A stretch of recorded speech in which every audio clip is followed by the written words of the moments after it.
Bonjour et bienvenue dans le podcast KO, le podcast dédié à la culture sport de combat de l'équipe ce mois-ci. Épisode spécial, épisode gourmandise, preview de l'UFC 246 pour le grand retour de Conor McGregor face à Donald Cowboy Cerrone ce samedi 18 janvier.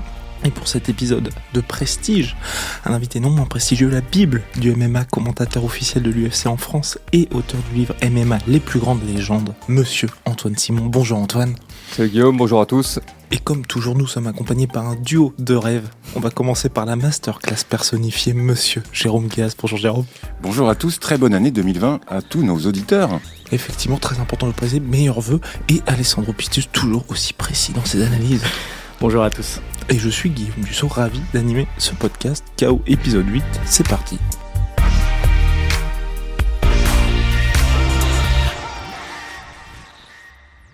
On va commencer par Conor McGregor, la situation dans laquelle il se trouve aujourd'hui. Ça fait plus d'un an qu'il n'a pas combattu, donc depuis octobre 2018 contre Khabib Nurmagomedov à l'UFC 229. On peut même se dire que depuis Mayweather, on le voit plus beaucoup, plus très actif. Pour le podcast un peu dédié à Conor McGregor et à son année compliquée en 2019, je vous invite à voir l'épisode de juillet dernier avec Florian Aiglin, écrivain et auteur d'En pleine lumière. Mais là, avant de parler de tout ce qui s'est passé pour Conor McGregor sur la dernière année, c'est finalement, on en est où physiquement pour l'ancien double champion, Antoine ? Alors, c'est pas la première fois qu'il fait de longues pauses entre ses combats. On se souvient, pour le combat contre Nurmagomedov, il y a eu une longue pause également. Maintenant, si l'on en croit ce que nous dit son coach John Kavanagh, il est dans la meilleure forme qu'il n'a jamais été. Et même Dana White nous a dit que les médecins qui avaient ausculté Conor McGregor juste avant le combat l'ont trouvé également en très grande forme. Alors je vous rappelle que le combat a lieu à 77 kg, donc il n'y a pas eu de cutting à faire. C'est peut-être mieux pour lui, c'est peut-être mieux également pour Donald Cerrone. Donc a priori, il serait au top. Et Jérôme, est-ce que tu crois ça Conor McGregor, on l'a jamais vu dans cet état de forme. C'est plus de la com a priori. J'ai jamais vu aussi gros, ça c'est sûr. Je crois qu'il y a le manager de Khabib qui disait qu'il ressemblait à un gros ballon. Il a pris beaucoup de masse musculaire, il est assez impressionnant. Meilleure forme de sa vie. Pour son coach, oui, ça paraît évident. Il va pas dire qu'il est à la rue avant le combat. Les médecins de l'UFC, on a envie d'y croire un peu plus, mais j'attends de voir surtout samedi. Et Sandro, il s'est préparé comment Conor McGregor avant ce grand retour ? Du coup, il s'est surtout entraîné, il est un peu, on va dire, retourné back to the basic, quoi. Il est retourné en Irlande s'entraîner. Et on l'a absolument pas vu aux États-Unis, en tout cas. On l'a pas vu s'entraîner aux États-Unis, donc il est retourné en Irlande s'entraîner, oui, sans trop faire de bruit. Surtout, on a eu que très peu d'images de ses entraînements et de tout en fait. Il est resté un peu en vase clos avec son clan et du coup, comme vous l'avez dit, il a l'air en très grande forme. Maintenant, on verra samedi. Donc il y a eu tous ces problèmes extrasportifs en 2019 avec cette année compliquée pour lui. Est-ce que Sandro, tu peux nous faire un bref recap de ce qui s'est passé ? Ouais, ça va être assez bref parce qu'au niveau sportif, il n'y a rien à dire parce qu'on l'a pas vu dans l'octogone. Donc le récap de ses frasques en 2019, on va faire assez vite, assez succinct aussi. Il y a eu en mars 2019, à la sortie d'une boîte de nuit à Miami, il a littéralement éclaté le portable d'un fan parce qu'il était de mauvaise humeur. Il l'a balancé au sol et puis après il a sauté dessus à pieds joie. Donc voilà, ça c'était pour la première. Ensuite, il y a eu fin mars une première accusation d'agression sexuelle, une affaire qui a été sortie par le très sérieux New York Times, qui est pas du genre à balancer des rumeurs. C'était un article très sourcé qui a fait beaucoup de dégâts pour l'image de McGregor. Il y a eu aussi une deuxième accusation d'agression sexuelle en octobre, toujours sortie par le New York Times. 2 faits qui se sont produits en Irlande, à Dublin. Et on a aussi, en août 2019, toujours à Dublin, il a frappé un homme dans un bar, un homme âgé de 50 ans, parce que ce dernier avait refusé de boire le whisky que produit Conor McGregor dans un bar. Donc voilà, il lui a mis... un uppercut gauche, et le gars n'est pas tombé du bar. Et le mec n'a absolument pas vacillé. Et on a le petit bonus en novembre, un test de paternité réclamé par une femme qui disait qu'elle avait eu un enfant avec Conor McGregor, voilà. Et les résultats ont été négatifs. Voilà, pour le résumé 2019 de Conor McGregor. Une belle année, maintenant sportivement, là on va revenir à ce qui nous intéresse le plus pour 2020. Donc il revient, on parle tous du retour du grand Conor, les fans espèrent le retour du grand Conor, mais avant ça il y a surtout cette catégorie des légers. On en avait parlé avec Mansour Barnaoui, mais à l'UFC, Jérôme, est-ce que tu peux nous en parler un peu plus, parce que ce combat-là se déroule en welterweight, mais c'est surtout la catégorie léger qui nous intéresse. Alors, la catégorie des légers, c'est pour pas mal de gens qui sont autour de cette table la plus relevée à l'UFC. Bon, on n'est pas obligé d'être d'accord. Je pense que la featherweight l'est tout autant. Ça reste une catégorie super intéressante avec plein de bons combattants. Le champion, évidemment, c'est Khabib. Le numéro 2, c'est Tony Ferguson qui doit affronter Khabib le 19 avril, si je ne me trompe pas. Le 18. Le 18, merci pour cette précision, Guillaume. Ensuite, on a Dustin Poirier, Justin Gaethje qui est 3e, Conor McGregor, qui n'a plus combattu donc depuis plus d'1 an, qui est toujours ranké 4e, et Donald Cerrone, 36 ans, vétéran, qui est juste derrière, 5e. Et bon, on ne va pas dérouler toute la catégorie. Après, on a Paul Felder, Dan Hooker qui vont s'affronter aussi bientôt. Et ensuite, bon, on a un niveau un peu moindre. C'est une grosse catégorie, c'est la plus médiatisée parce qu'il y a la superstar du MMA, Conor McGregor, parce qu'il y a la deuxième superstar du MMA, Khabib. Donc voilà, c'est une catégorie très relevée qui est sans doute la plus scrutée par les fans et par Dana White, évidemment, puisqu'il a ses 2 poules aux œufs d'or. Voilà, c'est une excellente catégorie. 70 kilos, on le rappelle. Oui, on aime les lightweight, non? On adore les lightweight. Antoine, 4e de la catégorie pour Conor McGregor. Est-ce que pour toi, tu trouves que ce classement est justifié? Alors, justifié, on ne sait pas. Hein. Ça fait un bout de temps qu'il n'a pas combattu. Son dernier combat, c'était contre Khabib. Il n'a pas été mauvais contre Khabib. Bon, il a perdu le combat, mais bon, il n'a pas été si mauvais que ça. Maintenant, effectivement, c'est le plus grand nom de l'UFC. À ce jour, il y a personne à l'UFC qui peut rivaliser en termes de notoriété avec Conor McGregor. C'est pour ça d'ailleurs que ce combat a lieu aux 77 kilos et pourtant on se dit que le vainqueur du combat sera en pole position pour disputer la ceinture derrière, la ceinture des lightweight, donc des légers. Les 2 hommes ont déjà combattu à 70 kilos. Je pense que ce ne sont pas des vrais welters non plus. Donald Cerrone, il nous le dit, hein, quand il marche tranquillement, il est déjà à 177, donc c'est vraiment le poids de la catégorie welter. Conor McGregor, je pense qu'il doit même prendre du poids pour monter dans cette catégorie. L'idée, c'était vraiment de ne pas faire de cutting. Et puis, Conor McGregor nous a dévoilé ses plans aussi pour l'année. L'idée, c'est qu'il ne fait pas de cutting pour ce combat-là parce qu'a priori, il aura un cutting à faire pour le mois d'avril parce qu'il sait, lui, on ne sait pas comment il sait, mais il le sait, que ou Tony Ferguson ou Khabib Nurmagomedov ne sera pas prêt pour prendre le combat en avril. Et lui, donc, serait prêt à prendre la place pour disputer à nouveau la ceinture. Et Sandro, est-ce que tu penses qu'effectivement, c'est la stratégie de Conor McGregor ou de l'UFC de dire, là, on fait un combat entre 2 lightweight, 2 poids légers habituels, finalement on le fait en welter comme ça, ils n'ont pas à perdre du poids pour qu'ensuite McGregor soit dans les meilleures dispositions, ou au contraire, il a peut-être des ambitions dans cette catégorie des moins de 77? C'est un petit peu difficile à dire, mais je suis tout à fait d'accord sur le cutting. Je pense que c'est quelque chose que Conor vous souhaitez, parce que oui, effectivement, dans la vie de tous les jours, que ce soit Conor ou Donald Cerrone, ils sont à peu près à ce poids-là, 77, 76, 78 kilos. Mais est-ce qu'il a des ambitions chez les welter? J'ai presque envie de dire oui, je pense que naturellement, parce qu'il y a Jorge Masvidal qui est devenu un peu la nouvelle star un peu médiatique du MMA cette dernière année, et donc je pense que ça donne un peu de piquant, ça doit un peu piquer McGregor parce qu'au final dans l'espace médiatique c'est un peu Masvidal qui a pris un petit peu la place, donc peut-être que ça doit le titiller un peu et qu'il doit penser un petit peu à Masvidal. Après une longue carrière en welter, je le vois pas vraiment faire une carrière, on va dire, enfin continuer sa carrière en welter, même si au final Conor McGregor il a fait 2 combats en welterweight, c'était contre Nate Diaz, donc une défaite et une victoire. Une victoire très compliquée. Donc, non, je le vois pas trop avoir d'ambition, si ce n'est faire un méga combat contre Jorge Masvidal. Sinon, qui lui rendra sans doute 10 kilos, quoi. Parce que c'est ça le problème, c'est que les welterweight, eux, ils cut.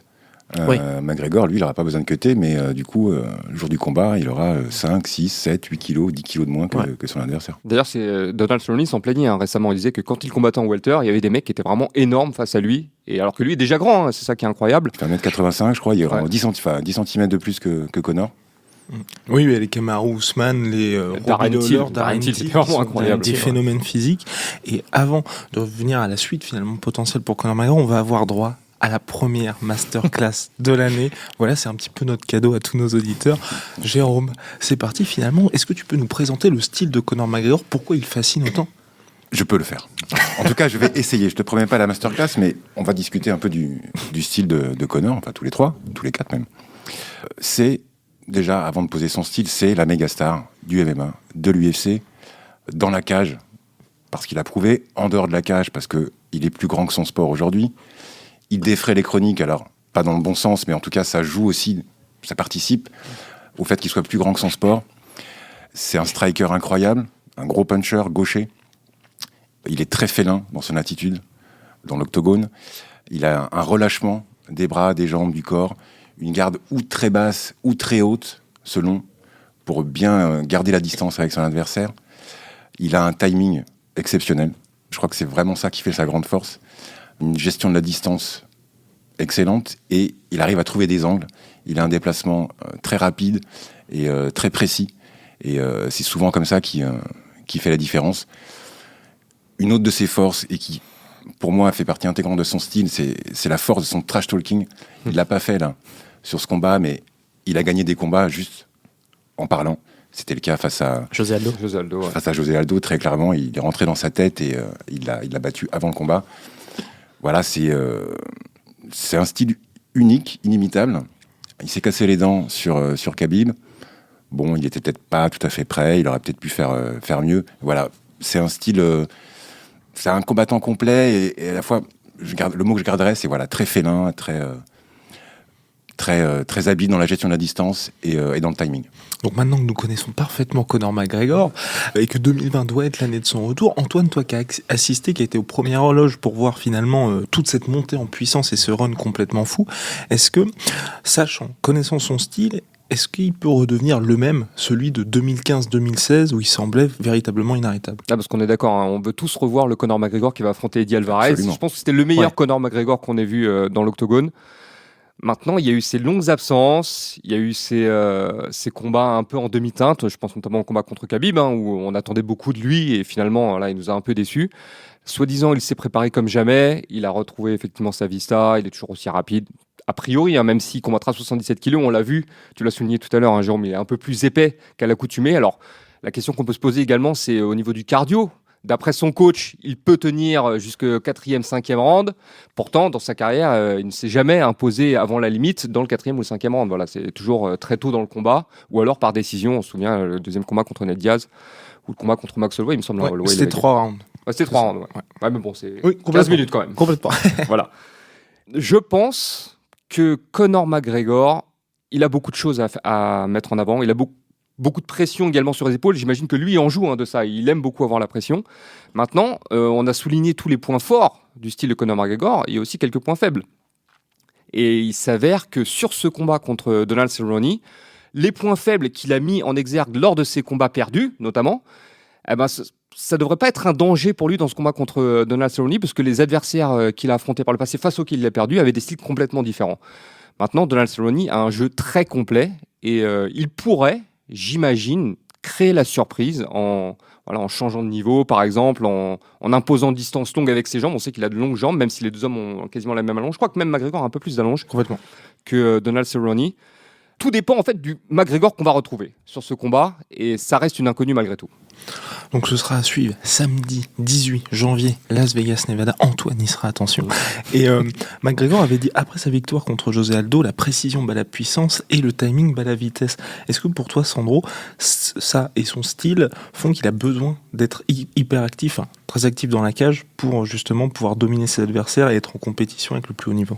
Oui, de toute façon, ça a toujours été son style. C'est pas quelqu'un qui subit un combat, c'est lui qui donne le tempo. Sinon, on voit bien que quand c'est pas lui qui donne le tempo, ça fait 2 défaites. En tout cas, à l'UFC, c'est ce qu'on a vu quand il a pas donné le tempo. En tout cas, contre Nate Diaz, quand il a pu donner le tempo, ça s'est terminé en défaite. Et contre Khabib, il a jamais vraiment donné le tempo puisque Khabib était au-dessus.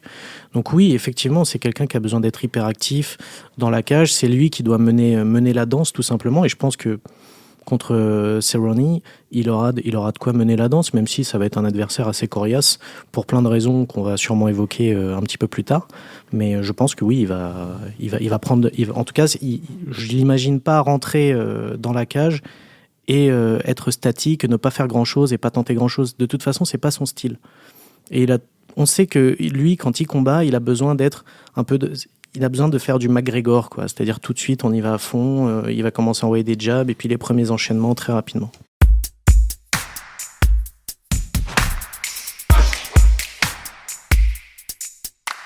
En 2019, c'était l'année des déboires extrasportifs, des négociations avortées avec l'UFC, parce que rappelons qu'on avait discuté de ce combat potentiel avec Cerrone en janvier 2019, finalement ça ne s'était pas produit. Aujourd'hui, McGregor, il parle d'un vrai retour, d'une saison 2020, comme il le dit, avec 3 combats. Est-ce que toi, Jérôme, t'y crois réellement au retour de Conor McGregor, ou alors est-ce que c'est un retour sportif ou pour l'argent ? Pour l'argent, je crois pas. Il en a pas besoin si on en croit tout ce qui est vrai sur ce qu'il a pu toucher lors du combat face à Mayweather, un chèque avec à 9 chiffres. Bon, voilà, il a pas besoin. Sa marque de whisky, je crois, fonctionne aussi pas mal et il peut lui rapporter des subsides assez importantes. Je crois que c'est un vrai retour sportif. Je pense qu'il en a envie. Je pense qu'il en a envie aussi pour sortir un peu du marasme dans lequel il est dans sa vie extra-sportive, justement. 3 combats sur une année, c'est pas dingue, hein, quand on a son adversaire, par exemple, qui peut en faire 5 ou 6 dans l'année. Cerrone, lui, il prend n'importe qui, il peut combattre 6 fois. Non, je crois qu'il a vraiment envie de s'y remettre pour de bon et pas pour l'argent. Un côté sportif, un côté défi personnel. Il a 31 ans. Il lui reste pas forcément beaucoup d'années encore devant lui. Prendre une ceinture, je sais pas s'il en a les moyens, mais en tout cas, ça peut être très intéressant sportivement de le revoir s'il n'est pas trop protégé par l'UFC, évidemment. Et Antoine, toi qui as une vision à 360 degrés du business UFC, est-ce que, sous réserve que tout se déroule comme prévu pour McGregor, est-ce que c'est possible qu'il combatte 3 fois en 2020 ? A priori, oui. D'autant plus que si son plan se déroule comme lui l'a décidé, au mois d'avril, il devrait recombattre. Donc ça lui ferait déjà 2 combats. Maintenant, il faut encore qu'il batte Donald Cerrone. Maintenant, je pense que c'est intéressant, on en parlait tout à l'heure, hein, de s'attaquer à la ceinture des welter, des moins de 77 kilos. Tu l'as dit, il n'a pas besoin d'argent. Par contre, au niveau de l'histoire, parce qu'il aime écrire l'histoire, voilà, réécrire l'histoire, s'il venait à s'imposer à moins de 77 kilos et prendre la ceinture, ce serait le premier combattant de l'histoire de l'UFC à remporter le titre dans 3 catégories de poids différentes. Et ça le mettrait un peu plus en avant, j'imagine, au sein de l'organisation. Donc j'imagine que c'est quelque chose qu'il veut faire. Le combat contre Masvidal, c'est le money fight. Donc il y a de l'argent à se faire, malgré tout. Même s'il n'a pas besoin d'argent, il ne va pas cracher sur 50 millions, j'imagine.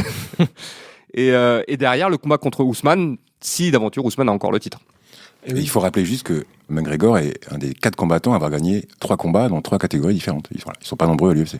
Complètement. Et ça, c'est vrai que c'est rien que ça montre aussi le côté de McGregor conquérant.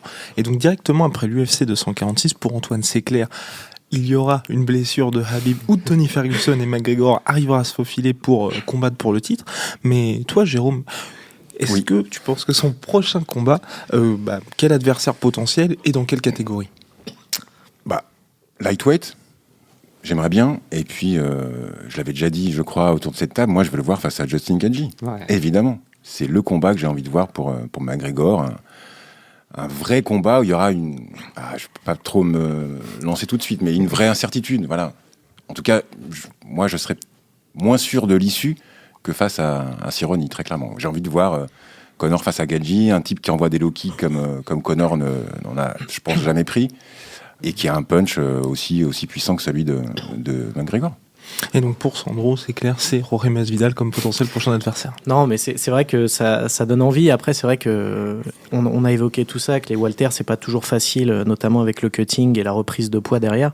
Mais oui, moi aussi j'ai envie de le voir contre Justin Gaethje, mais je pense que ça sera ni l'un ni l'autre. Donc du coup, parce que vu ce que dit Dana White tout le temps, c'est que voilà, s'il bat Donald Cerrone, ça sera le titre face à soit Ferguson, soit Khabib, si le combat a lieu, visiblement. Mais est-ce que vous ne pensez pas que ça va être un peu trop tôt, par exemple ? Antoine, on se souvient quand il y a eu le combat contre Khabib Nurmagomedov, mine de rien, pour Conor McGregor, c'était un sacré pari de se dire 2 ans après son dernier combat en MMA, j'affronte la référence actuelle en lightweight. Et là, ne pas reproduire cette même erreur, à savoir d'un petit peu trop le rusher vers le titre face à un adversaire, donc ce sera soit Khabib, soit Tony Ferguson, donc ce sera forcément très dangereux pour lui. Et il peut surtout pas se permettre de perdre une deuxième fois contre Khabib Nurmagomedov. Soi-disant, il est mieux préparé que jamais pour ce combat. Donc on va voir face à Donald Cerrone. Et je connais l'UFC. Il suffit qu'il fasse une belle prestation, une victoire par KO, n'importe quoi. Ils vont le remonter d'un coup. Ouais. N'importe quelle victoire, même une victoire par décision, ça suffirait à Conor pour disputer n'importe quelle ceinture qu'il veut à l'UFC. Et on se souvient, c'est ce qui s'était passé d'ailleurs lors de sa victoire étriqué pour Sandro face à Nate Diaz. Juste après, il avait eu le title shot en lightweight contre Eddie Alvarez. Donc on a vu Conor McGregor, comme tu l'as très bien précisé Antoine, afficher ses ambitions pour la catégorie, pour les 3 catégories aujourd'hui, puisqu'il veut justement détenir cette 3e ceinture chez les welter. Est-ce que pour toi, Jérôme, c'est réaliste de vouloir devenir le premier champion dans 3 catégories différentes et surtout de monter là ? Alors le vouloir, c'est une chose. Réaliste pour Conor, j'ai beaucoup de mal à l'envisager. En welterweight ou mi-moyen, c'est compliqué. Il y a Kamaru Usman qui est un monstre, qui semble très très loin pour l'instant du niveau de Conor. Et en welterweight, surtout, il y a d'énormes lutteurs. Conor n'est pas un lutteur. Alors, même s'il est fort en anti-lutte, c'est quand même pas sa spécialité. Au sol, il est aussi limité. Il défend mieux qu'il n'attaque et qu'il peut créer la soumission. Donc pour moi, ça me paraît compliqué d'envisager un titre chez les welter. Et puis chez les welter, il n'aura pas la puissance de frappe qu'il avait chez les featherweight, donc chez les poids plumes, ou chez les légers. C'est beaucoup plus dur de mettre KO son adversaire d'un coup, un adversaire qui fait 90 kg le jour du combat, qu'un adversaire qui en fait 70 ou 75. Et surtout, on l'a vu contre Nate Diaz, même si c'est Nate Diaz avec sa capacité de récupération assez énorme, il n'avait pas réussi à justement le sortir du combat dès les premiers rounds, et donc ça avait été, la première fois, c'était incliné par soumission, et la deuxième fois, il s'était imposé par décision.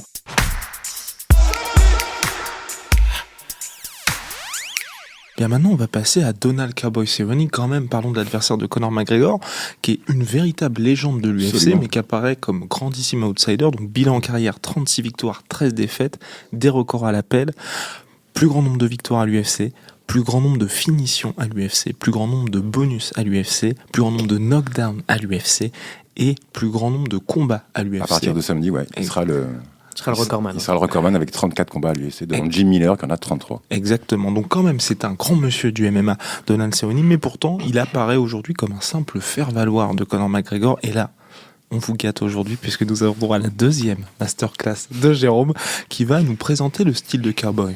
Alors tu l'as très bien dit, Guillaume, c'est une légende de son sport, une légende de l'UFC. C'est un combattant très complet, à la fois en striking. Alors il vient du kickboxing, où il a une carrière assez extraordinaire. Je crois qu'il est quasiment invaincu, où il a une seule défaite en kick. Il a fait du Muay Thai aussi. Il est ceinture noire de Jiu-Jitsu brésilien. Voilà, il est vraiment complet. Il sait frapper à tous les niveaux. Il peut mettre des KO avec les poings, avec les pieds, avec les genoux, par soumission. Il varie très bien les zones de frappe. Il est très technique. Voilà, c'est vraiment un combattant complet. Après, il est perçu par certains comme un combattant de rythme. C'est-à-dire qu'il est un peu diesel.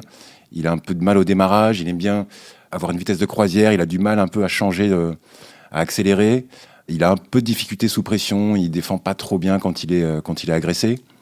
Mais voilà, c'est un combattant complet, dur au mal. Voilà, il y va, il a peur de rien, il fait le taf, il peut combattre 5-6 fois dans l'année. Il refuse personne. Ça fait partie de sa légende et de son aura. C'est pour ça qu'il est autant apprécié.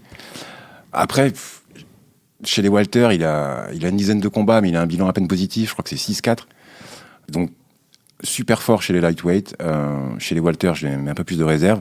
Ça reste un excellent combattant, spectaculaire, beau à voir. A priori, il a tous les éléments pour faire une belle opposition face à Conor. Et Antoine, toi, que penses-tu de ce combat et pourquoi Donald Cowboy Cerrone est aujourd'hui l'adversaire de Conor McGregor ? Alors, tu l'as souligné, tu as parlé de faire valoir. Je pense que c'est un combat pour faire briller Conor. On prend Donald Cerrone pourquoi ? Parce que voilà, il est plutôt jeune maintenant, il a beaucoup d'expérience effectivement, donc c'est un grand nom malgré tout, mais il reste sur 2 défaites consécutives. Ça paraît invraisemblable de faire revenir la star numéro 1 de l'organisation pour l'opposer à un combattant qui est sur 2 défaites consécutives. Ouais. Donc c'est vraiment un combat pour faire briller Conor. Maintenant, il y a un risque quand même pour Conor, je pense. Tu as parlé du rythme de Donald Cerrone. Effectivement, il n'accélère pas dans les combats, il est toujours sur le même rythme. Par contre, ça lui permet de tenir jusqu'au bout. Voilà, il a ce rythme qui prend au départ et 4e, 5e round, il est toujours sur le même rythme. On se souvient du combat contre Ali Akunta notamment, où c'était un rythme soutenu, des coups qui arrivent à l'appel. Et Akunta, à la fin, qui ne savait plus quoi faire. Je me dis que si le combat venait à durer contre Conor McGregor, même si son coach John Kavanagh nous dit que McGregor va faire la différence dans le 4e ou le 5e, je pense que ça favorisera malgré tout Donald Cerrone. Et à côté de ça, on parlait de faire valoir, il y a eu un clip, c'est marrant, sur ESPN, qui marquait le retour de Conor McGregor à l'UFC. Et ce qui est étonnant, c'est que dans ce clip, on ne voit que Conor McGregor, on ne voit même pas Donald Cerrone. Donc ça prouve bien que voilà, on est là pour le retour de Conor. Oui, d'ailleurs, sur la plupart des bandes annonces de l'UFC même, il est assez anecdotique. Donald Cowboy Cerrone, il y a donc deux défaites consécutives pour Cowboy, comme l'a dit Antoine. Tony Ferguson et Justin Gaethje. Alors, c'est à chaque fois des adversaires. Ouais, mais justement, à chaque fois qu'il a affronté des grands noms, Cerrone, il a perdu. Il perd contre Masvidal, il perd contre Darren Till, il perd contre Ferguson, il perd contre Gaethje. C'est d'ailleurs pour ça qu'il n'a jamais été champion. Oui, mais en fait, il a Tout à l'heure, tu évoquais dans ses qualités le fait qu'il accepte tous les combats. Justement, je pense que c'est aussi un défaut qu'il a et je pense que ça explique aussi la carrière qu'il a. Alors effectivement, il a une super carrière. C'est vraiment, comme tu l'as dit, un dur au mal. Tu peux le prévenir une semaine à l'avance. Oui, tu vas devoir affronter ce combattant-là qui est un danger total, qui se prépare depuis 6 mois, voilà, et qui a eu son adversaire qui a déclaré forfait une semaine avant. On va lui dire, bah, est-ce que tu veux le remplacer ? Il va dire oui tout de suite. Alors que la plupart des autres combattants diront non. Et il l'a fait plusieurs fois, des fois ça lui a réussi, pas souvent. Et du coup, c'est vraiment, je pense que ça a été il a pas eu une carrière qui a été très bien gérée en fait.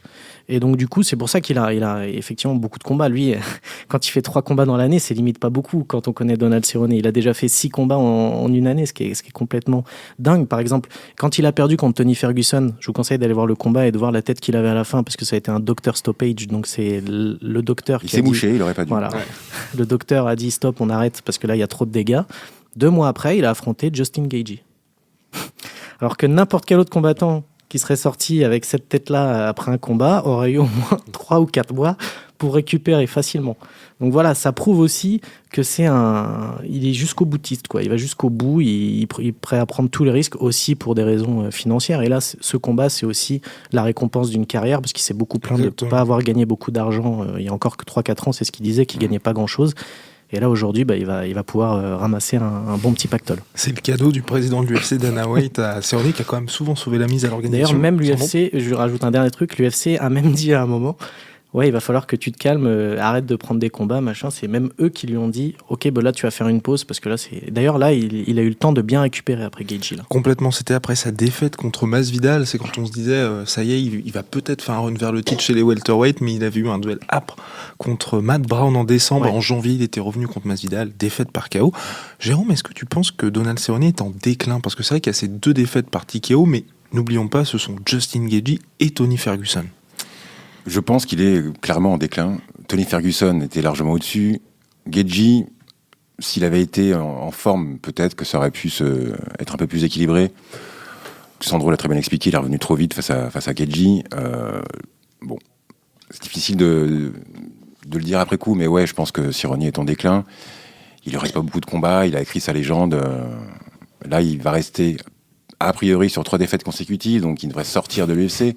L'UFC, pour service rendu, va le garder, bien évidemment, lui proposer un autre combat, un peu plus à sa portée, mais ouais, c'est la fin du cow-boy. Après, ça reste quand même... C'est la fin du cow-boy.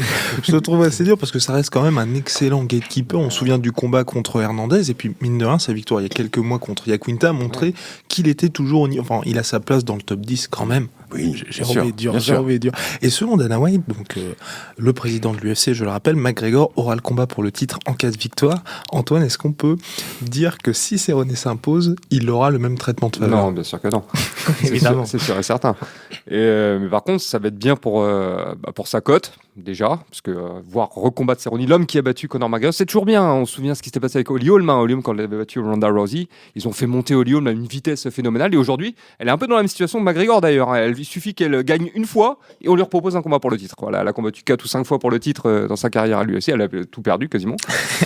Mais malgré tout, voilà, il suffit d'une victoire pour la relancer. Donald Cerrone, il n'en est pas là. Je pense que lui, il aura vraiment un traitement de faveur. Tu parlais de 3 défaites consécutives. Je pense qu'il peut même aller jusqu'à 7 défaites consécutives. L'UFC le gardera et le continuera. D'ailleurs, il a déjà fait en 2017 3 défaites consécutives avec une dernière défaite contre Darren Till à un moment en 2017. Puis ça faisait 3 et il avait quand même. Il n'avait pas été. Robbie Lawler et Darren Till. Exactement.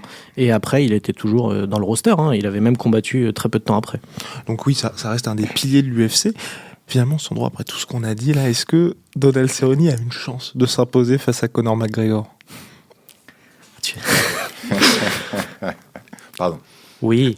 Je pense quand même qu'il y a une petite chance, vis-à-vis de son style et de ce qu'il peut proposer, il y a une chance. Je pense qu'il peut embêter Conor McGregor sur, par exemple, on ne l'a pas évoqué, mais sur les phases de clinch, s'il y en a, le clinch c'est le corps à corps.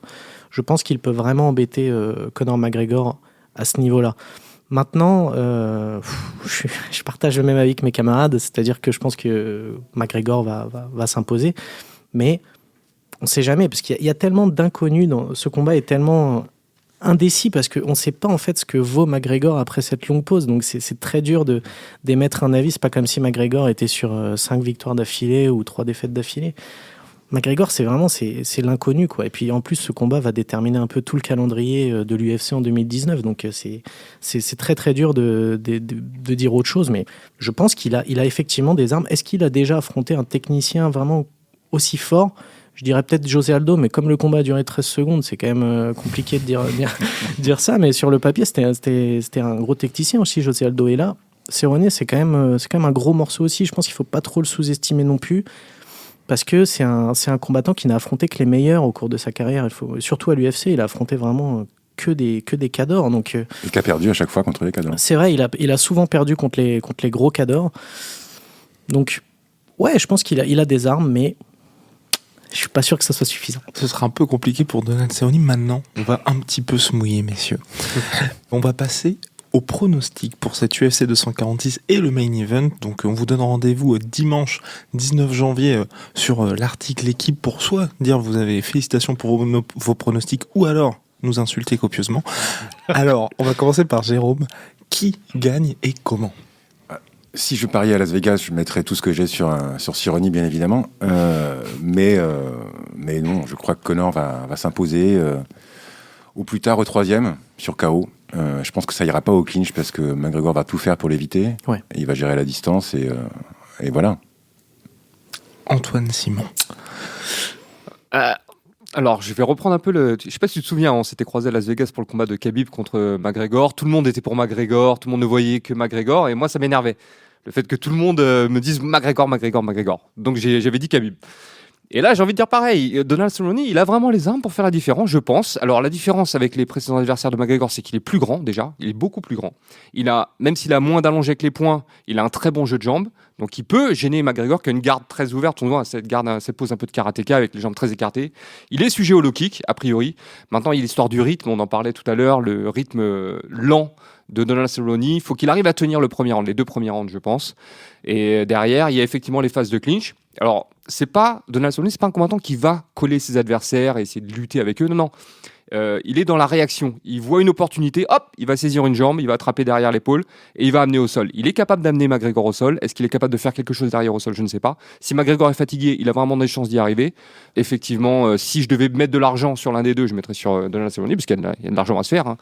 Je pense que pour gagner de l'argent avec Conor, il faut miser une fortune. Pour gagner pas grand-chose.